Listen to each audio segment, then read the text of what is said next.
Vocês, e aí eu espero que lembrem, certo? Porque nossa aula foi quarta-feira, não tem 2 dias que a gente teve aula disso, certo?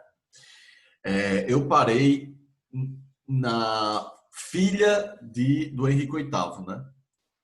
Deixa eu voltar aqui para vocês verem. Eu tinha parado na Maria I, certo? Que é a filha de Henrique VIII com Catarina de Aragão. E aí a gente vai ter a Elizabeth I. Ela já é filha do Henrique VIII com a Ana Boleyn, certo?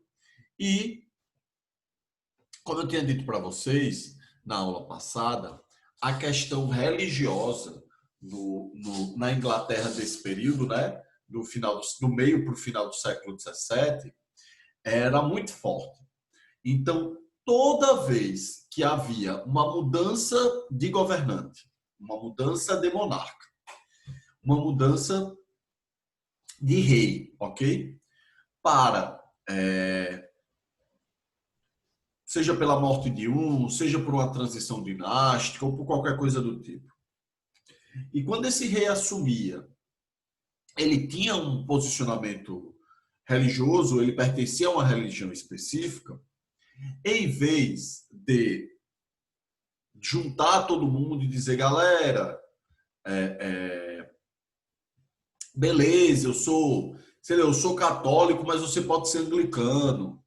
Eu sou católico, mas você pode ser puritano e pá. Não tem problema. Não era isso que acontecia, né? Como eu já tinha falado na semana passada, todo rei que tinha um posicionamento religioso, né? Que tinha uma vertente religiosa e assumia o trono, ele passava a perseguir a galera, certo? Ele passava a perseguir a galera. Tanto é, só para relembrar para vocês, que o início do processo de colonização do que hoje é o país Estados Unidos da América, ele ocorre por este processo, por essa situação específica de perseguições religiosas, certo? Então, quando o rei perseguir um grupo puritano, por exemplo, é o que vai acontecer, na verdade é o que vai acontecer no caso específico da Maria I, né? É a perseguição dela que vai fazer com que os anglicanos e os puritanos migrem para os Estados Unidos, certo? Vão começar a erigir, criar uma nova nação. Olá, Caio Castro, foi massa. E a Elizabeth I não vai fazer isso, certo? A Elizabeth I ela vai diferenciar-se dos demais monarcas, porque ela vai governar a Inglaterra, desculpa, a Grã-Bretanha, né, esse Reino Unido aí, de forma conciliadora do ponto de vista religioso. E também um pouco do ponto de vista político, porque ele vai tentar unificar a burguesia com os lords, né? com os nobres, com a nobreza inglesa. Mas ela não vai obter tanto sucesso nessa querela de união entre esses dois grupos sociais, entre essas duas classes sociais.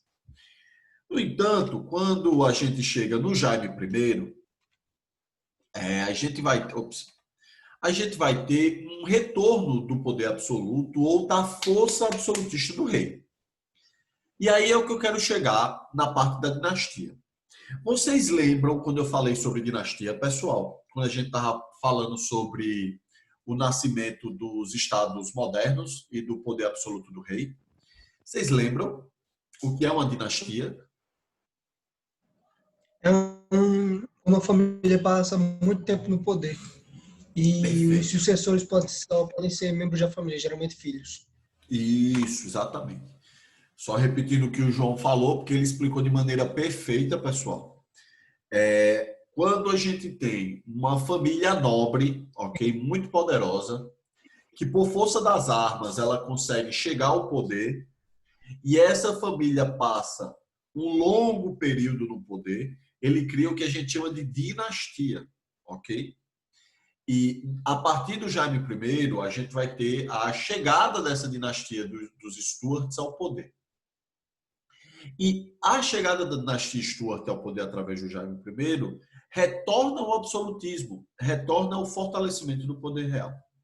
Teve uma coisa que eu queria falar na aula passada, que eu não falei para vocês, mas que é muito importante para vocês entenderem o pensamento e a mentalidade dos ingleses, que vai influenciar muito esse processo das revoluções inglesas, que é a Magna Carta.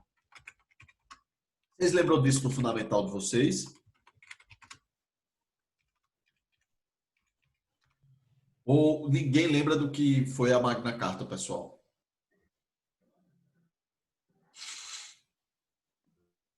Não? Imagino que não, certo. Eu tenho várias lembranças, mas assim, se pedir para explicar o que é, não tem problema. Não desenvolvo. É a minha função lembrar vocês. A Magna Carta, ela foi um documento assinado na Inglaterra em 1215. Imagina aí, a gente tá falando de Jaime I, de mais ou menos, se eu não me engano, de 1640 e pouco, que é quando Jaime I assumiu o poder. E a Magna Carta ela é de 1215. O que é a Magna Carta? Né? A Magna Carta é um documento assinado pelo rei daquela época, chamado João Sem Terra, certo? Que ele, o rei, aceitava com que o seu poder fosse limitado. O rei não poderia, por exemplo, criar impostos. O rei, por exemplo, não poderia tomar uma decisão muito grande e muito importante sem consultar o parlamento, sem consultar a Câmara. Então, basicamente, se tornaria uma monarquia parlamentarista. Ítalo, lembre do anacronismo, certo? O conceito de monarquia parlamentarista, isso, aproximando, beleza, mas eu estou falando isso já para a gente exercitar essa parada, porque não é só você que comete isso. Eu, enquanto historiador formado, também, todos nós cometemos essas posições. É por isso que eu vou estar sempre alertando vocês. Mas é uma espécie de monarquia parlamentarista, sim, certo? Não é uma monarquia parlamentarista, porque quando a gente está falando da monarquia parlamentarista, é algo a gente mais está falando recente. Além de ser algo mais recente, é algo que não é só a forma, essa estrutura que modifica. O conjunto e as leis e tudo que vai limitar o poder do rei é maior, muito maior. A gente também tem na monarquia parlamentarista uma divisão, coisa que a Magna Carta nunca disse, certo? Por isso que a gente não pode dizer isso. Na monarquia parlamentarista, a gente tem um chefe de governo, certo? Que no caso vai ser o primeiro-ministro, tudo bem? Coisa que a Magna Carta nunca falou. Nunca falou. Nunca falou, certo? E a gente tem um chefe político, que no caso é a rainha da Inglaterra na monarquia parlamentarista, né?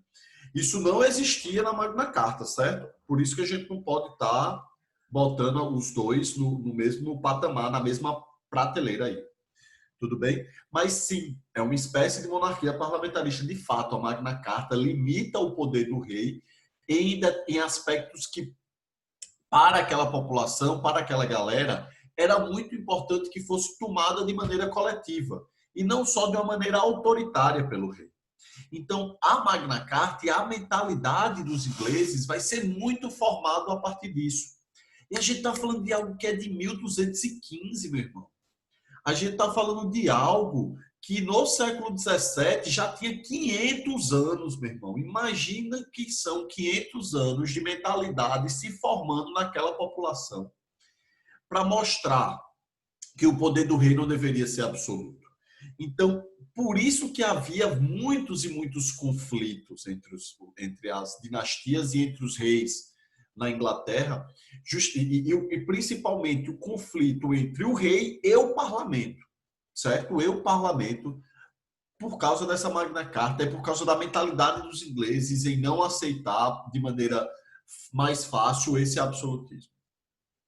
E principalmente por causa deste fator, que a gente vai entrar numa seara rapidinho, que é a do início do liberalismo, certo?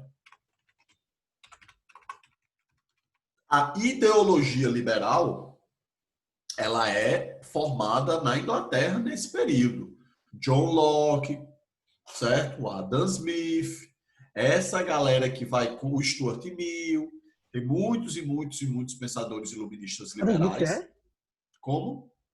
Adam Smith é? Adam Smith é escocês. Adam Smith é escocês, sim. Não, tô Liberal falando, ele econômico. era do liberalismo? Sabia Liberal não. econômico. A Thalia vai dar aula de iluminismo para vocês e ela vai falar sobre Eu Adam não sabia Smith. que ele era, não. Vocês não... Olha, então eu vou entrar só um pouquinho no que a Thalia vai falar, certo? O Adam Smith, escocês, ele desenvolveu, foi um dos principais nomes do que a gente vai chamar de liberalismo econômico. Ele é o cara nisso, no que a gente vai chamar de economia de mercado.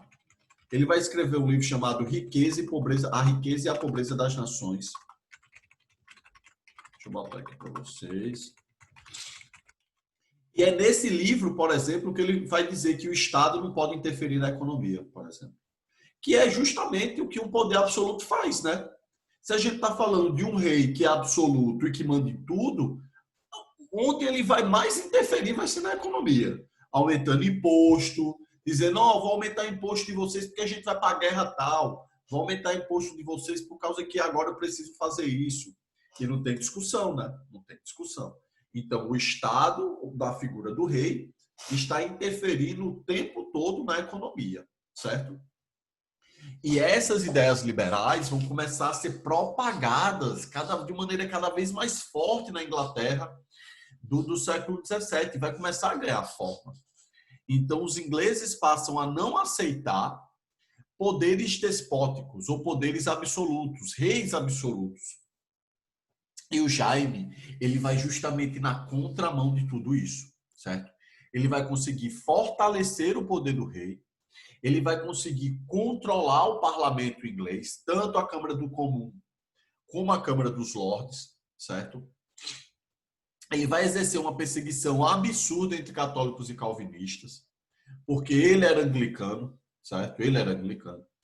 E muitos calvinistas vão passar a migrar também lá para a América do Norte de novo, certo? E ele vai justamente bater de frente com o parlamento através do aumento dos impostos. Então, o Jaime I, ele vai conseguir ser um rei que vai exercer este poder absoluto, que sofria críticas dos burgueses, dos gentes, dos iames e tudo mais, mas que vai ter um apoio do exército e vai ter um apoio desses lordes, então ele vai conseguir ter muito poder na Inglaterra. No entanto, o seu filho, né? Deixa eu passar aqui. No entanto, o seu filho, o Carlos I, que tenta exercer, do ponto de vista da político, o mesmo poder político, né? O mesmo absolutismo do seu pai, já vai sofrer uma resistência absurda. O Carlos I ele não vai conseguir governar de maneira despótica como seu pai, o Jaime I. Ele vai ser obrigado a assinar o que a gente chama de petição de direitos, como uma forma de limitar o poder dele, né? Há uma organização após a morte do Jaime e há uma retomada desse discurso liberal de limitação do poder do rei. No entanto, ele não vai conseguir exercer, ele não vai aceitar de fato a limitação do seu poder absoluto e vai tentar se transformar num déspota, né? Ele vai dissolver o parlamento, vai começar a perseguir os opositores, vai fazer uma série de concessões católicas por causa da sua esposa e vai criar um conflito enorme, que é literalmente uma guerra religiosa, certo? É uma guerra religiosa que vai acontecer. Por isso que eu falei da importância da religião na Inglaterra nesse período, porque o que o Carlos I vai criar é uma guerra religiosa, porque ele vai tentar impor o anglicanismo aos calvinistas, certo? O anglicanismo, só relembrando, foi a igreja criada pelo Henrique VIII, onde o chefe dessa igreja era o rei da Inglaterra. Então é por isso que o Carlos I queria impor o anglicanismo aos calvinistas, porque no anglicanismo ele era o chefe e ele conseguia mandar. Mas quando a gente está falando dos calvinistas, ele não conseguia exercer esse domínio, porque os calvinistas não reconheciam como chefe religioso, certo? Então é dessa imposição que a gente vai ter uma guerra civil nessa tentativa de imposição do Carlos I aos calvinistas, certo?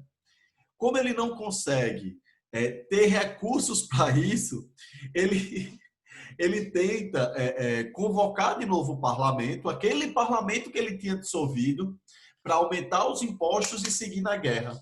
Só que quando ele recupera, né, quando ele volta ao parlamento, ele não consegue mais controlar esse parlamento, porque esse parlamento era formado por grande número de calvinistas, desculpa, né? Principalmente quando a gente estava falando da burguesia e de parte dos opositores a esse absolutismo do Carlos I.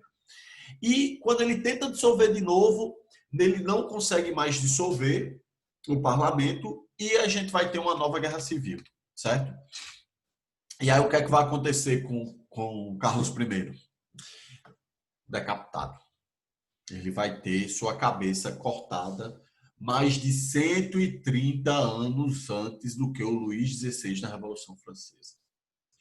E você pode achar que besteira o rei ser decapitado.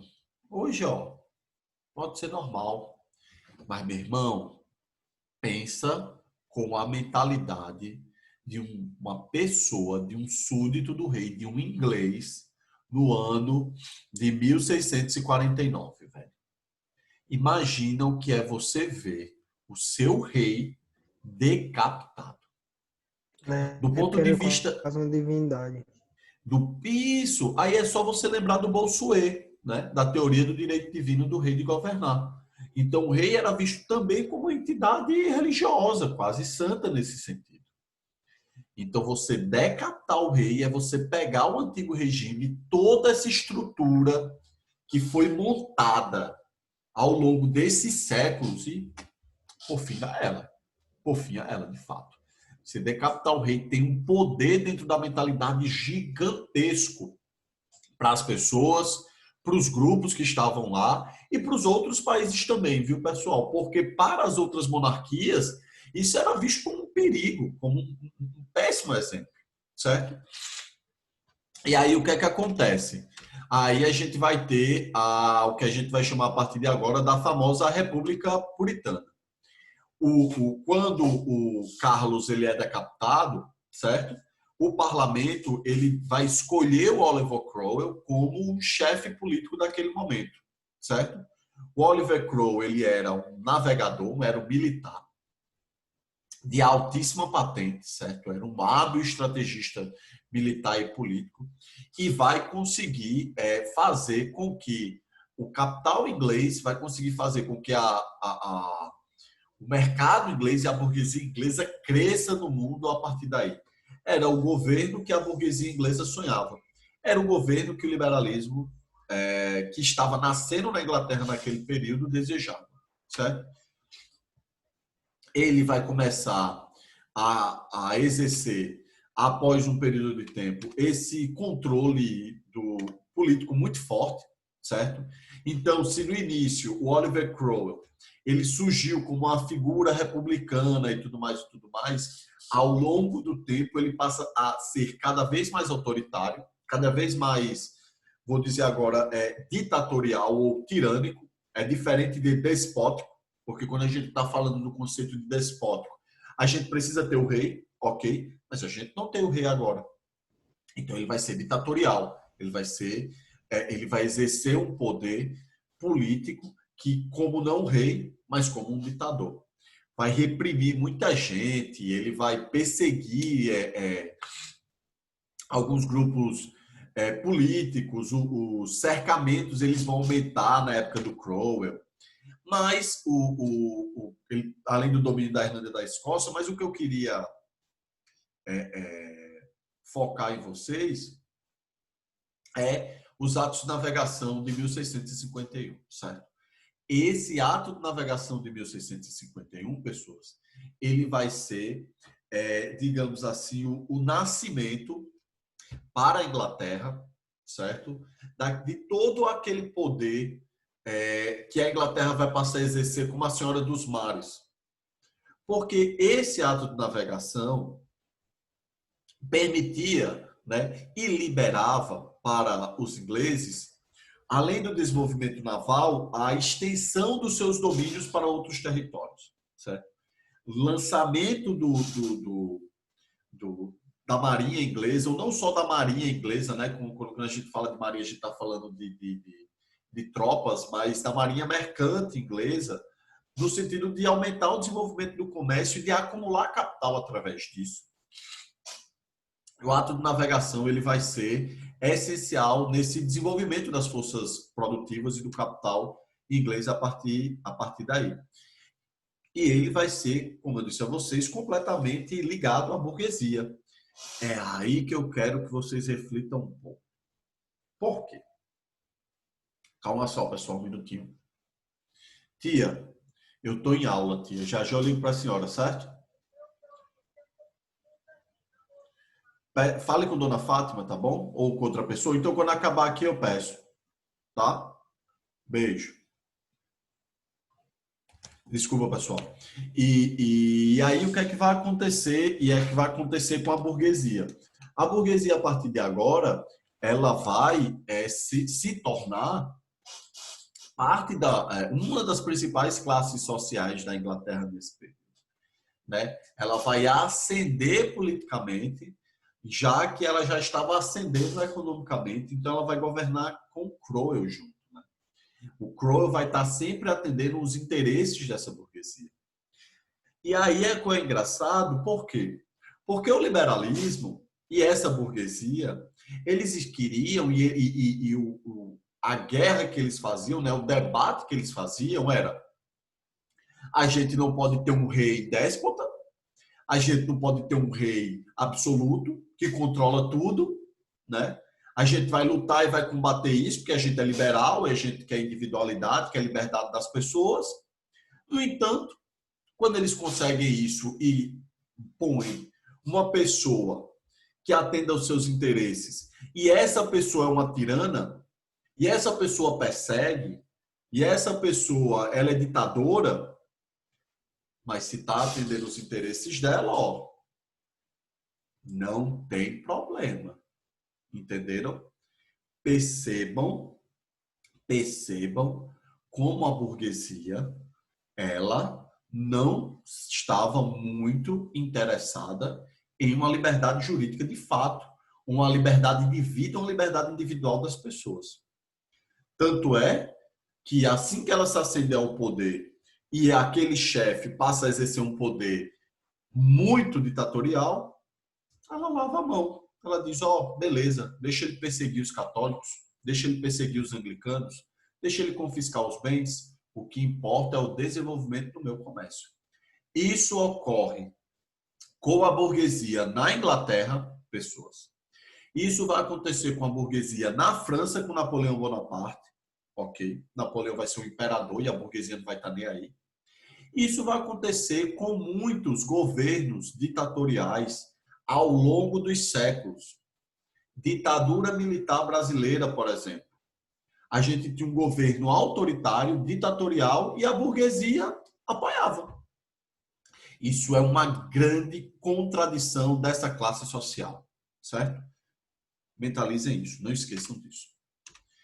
Quando o Carlos II ele volta, desculpa, o slide pulou o filho do Oliver Cromwell. O Oliver Cromwell morre, o filho assume, o filho não consegue exercer o poder do pai, ele tenta ser autoritário como pai, mas o parlamento não aceita. E aí, né, como o parlamento não aceita o poder do filho de Cromwell, ele faz o quê? Bora retornar à monarquia. A gente retorna à monarquia e tenta controlar o poder dele, do Carlos II, que continua sendo da mesma dinastia, viu? Da dinastia Stuart. A gente dá o nome disso de restauração. O que é a restauração? É você voltar ao que era, né? Eu restaurei uma obra de arte. Eu peguei aquela obra de arte e transformei de novo no que ele era, certo? Então, por meio dessas revoltas, a burguesia e a elite não queria perder o controle do poder político. A gente tem essa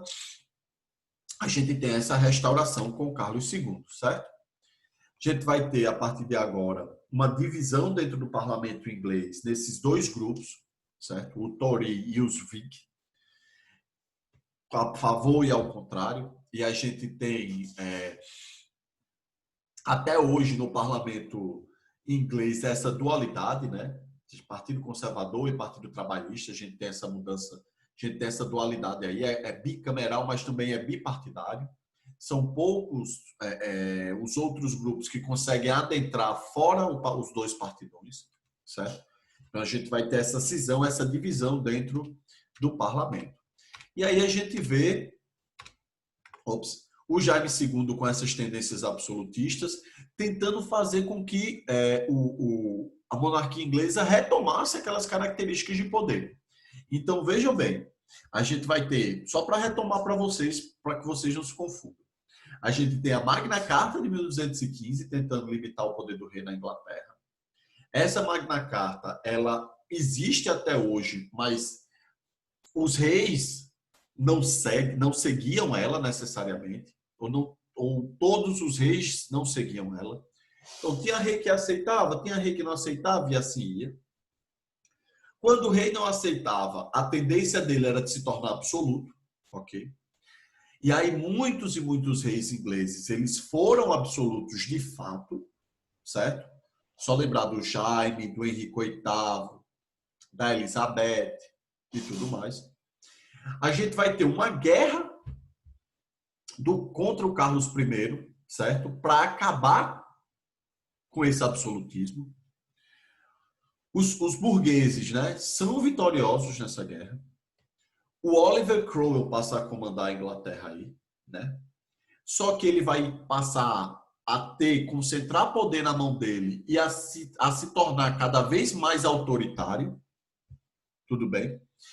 A gente tem a restauração da monarquia inglesa, da dinastia dos Stuarts, com medo de desandar de novo numa guerra civil ou num conflito gigantesco, porque muita gente vai morrer nessas guerras religiosas e nessas guerras dinásticas na Inglaterra e nesses conflitos, certo? E aí, quando a restauração e o Jaime II passa a querer retomar esse poder absolutista, grande parte da elite política e da elite econômica, né, da burguesia inglesa, passa a dizer, meu irmão, essa besteira aí tá desandando. A vaca tá deitando de novo no meio da pista.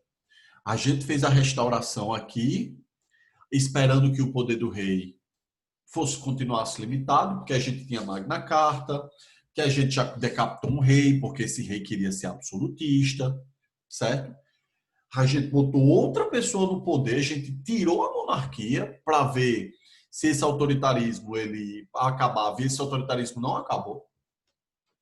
A gente retornou a uma monarquia e mesmo assim essas tendências absolutas continuaram.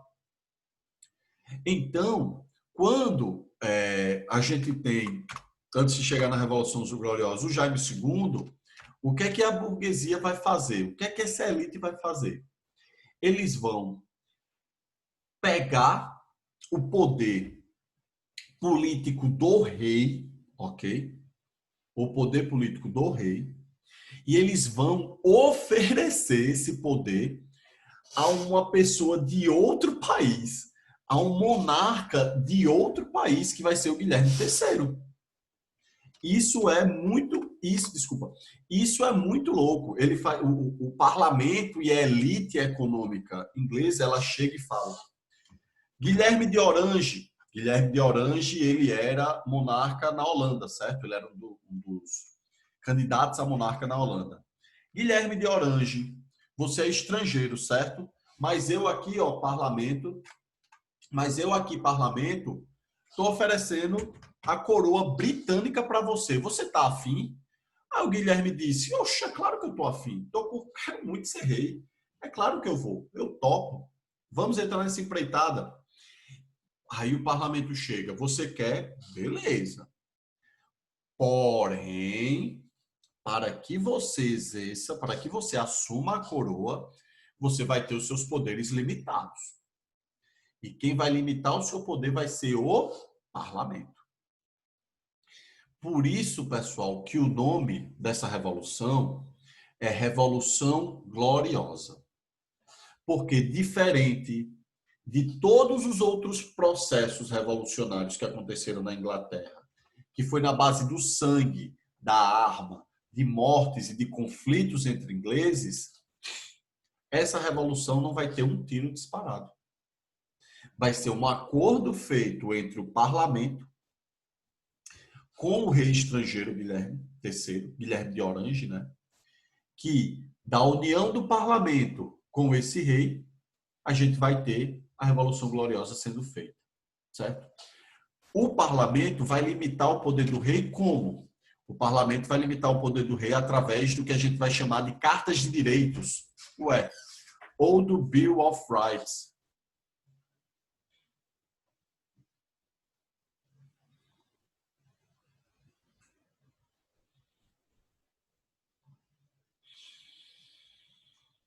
Voltou?